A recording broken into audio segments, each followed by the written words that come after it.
السلام عليكم. الإعلاميين في مصر بيسألوا هو ليه تحويلات المصريين من الخارج قلت عن الأول؟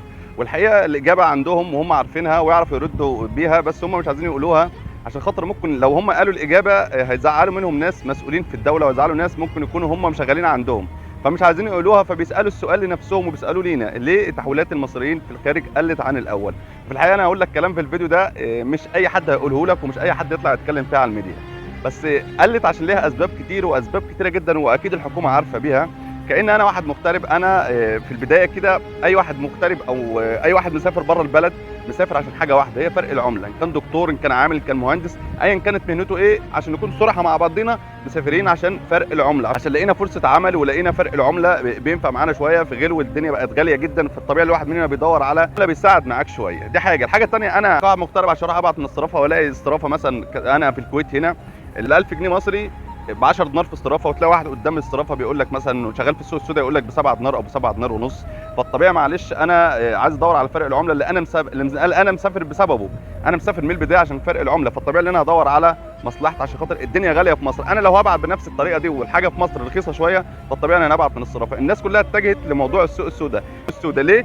ليها اسباب كتيره بقى. البنوك في مصر بتتعب الناس بطريقه مستفزه، مش هقول بنك بعينه بس هقول كل البنوك عندهم العشوائيه في الشغل، عندهم الروتين اللي دايما الاداره المصريه شغاله بيه. تروح البنك ان هم انت بتعرض سلعتك، يعني انا كواحد فاتح مش بحاول اقدم احسن خدمه للناس عشان خاطر تكون عندي اجذب الناس ليا، انما البنوك عندنا بتحاول ان هي تكون هي اقوى من الناس، يعني عاجبك مش عاجبك انت مش هتلاقي مكان غيري، فالطبيعي الناس بتضطر ان تروح لهم.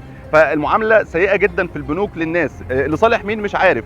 الموظفين بيعاملوا الناس كده بالروتين ده ليه مش عارف، بالعشوائيه في الشغل دي ليه، او لصالح مين انا ما اعرفش. فالبنوك عندهم الاجابه اللي انتوا خليتوا الناس وصلت لمرحله اللي بطاقته منتهيه، لا ارجع اعمل بطاقه من جديد، لا تعالى بكره في الحواله بتاعتك، لا مش عارف ايه، في عشوائيه في الشغل. انا باعت لك فلوس خلاص سهل الموضوع، بعد كده نشوف الاجراءات اللي اصل كده الفلوس وصلت والفلوس بقت عندك، فاديني فلوس عشان خاطر نعرف نتعايش مع بعضينا. دي حاجه. الحاجه الثانيه، انا كواحد مغترب مسافر بره موفر لك فرصه عمل لحد غيري، موفر لك حاجات كتيره لحد غيري، بتمسكني بقى في المطار وانا نازل تحسسني ان انا جاي سارق سرقه، انا مش نازل من سفر.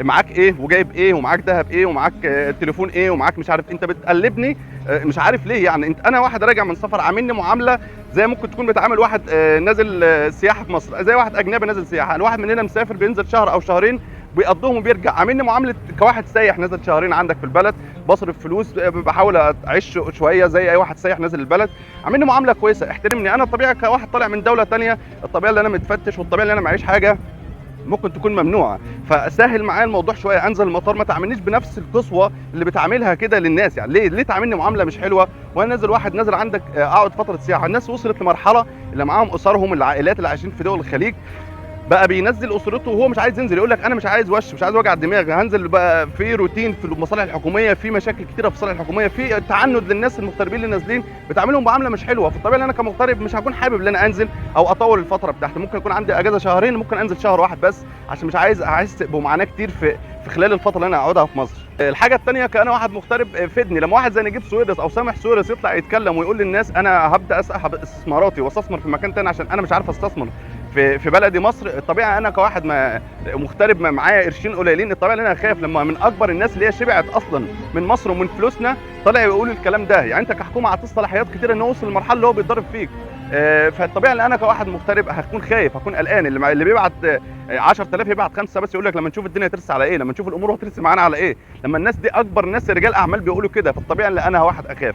عايز اقول لك بقى طريقه ممكن اضحك عليا بالقانون، اضحك عليا. عندك اراضي كتيره في الصحراء بتتسيبها للناس لقطاع الطرق وسايبها للناس اللي هم بيقطعوها لبعضهم، عايز 5 فدادين خد بكذا، بعد كام سنه ترجع الحكومه تقول لك ده ارض حكومه. طب لما انت كحكومه عارف ان الارض دي بتاعتك، تعالى كده من البدايه ونزل قرار لكل واحد مغترب يعرف يشتري ارض بورق، يعمل له ورق كده ان هو ينفع يشتري الارض بيها ويكون قانوني. لما انا الاقي نفسي هستلم ارض بطريقه قانونيه ومعايا ورق بيها، كل المغتربين اللي سايبين فلوسهم بره هيبدا يبعت لك فلوس للبلد ويشتري الاراضي دي، وانت كدوله استفدت بفلوس، هتلم مئات الملايين من الناس المغتربين بسبب ان هم يشتروا ارض بطريقه قانونيه من الحكومه مع ورق بيها. ما انت كده كده سايبها اصلا لرجال الاعمال والناس اللي قاعدين في الجبال بيوزعوها للناس كده، عايز ارض خد ارض ادفع لي فلوس من غير ورق، وبعد كده الحكومه تضحك على الشخص اللي هو اصلا تعبان ودافع فلوس وماشي قانوني بتتعبه وتاخد منه الارض بتاعته. فانت قنن لي كده ارض كل مغترب ياخد 5 فدادين برقم كذا ب 100000 ايا كان الرقم، بس انا ابقى عارف نفسي ان انا هدفع فلوس في المكان الصح في المكان المفروض. بعد ما حد يجي يسالني على حاجه اقول له انا معايا ورق بالارض دي. استفاد من المغتربين، ما نقول المغتربين 10 مليون، اضرب ال 10 مليون في 3 يعني تقريبا 30 40 مليون شخص عندك مش بتصرف عليه حاجه. عايز اقول لك ان معاك 40 مليون فرصه عمل مش بتسال فيها ومش عايل همها. فاستفاد من المغترب وفيد المغترب، عامله معامله كويسه هتلاقي منه مقابل كويس، البنوك تتعامل مع الناس كويس هتلاقي منهم مقابل كويس، اديني ارض بطريقه قانونيه بورق قانوني هتلاقي الناس كلها بعتت فلوسها وهتلاقي الحياه بقت تمام. بس انت كاعلام مش عايز تظهر الحقيقه وتقول للحكومه عندك 1 2 3 عشان انتوا اصلا كلها مصالح بتضرب في بعضها وانتوا عايزين تستفادوا من بعضهم، ونيجي في الاخر نسال نقول هو ليه المغتربين ما بيبعتوش؟ هم ليه الحوالات بتاع المصريين قلت على الاول؟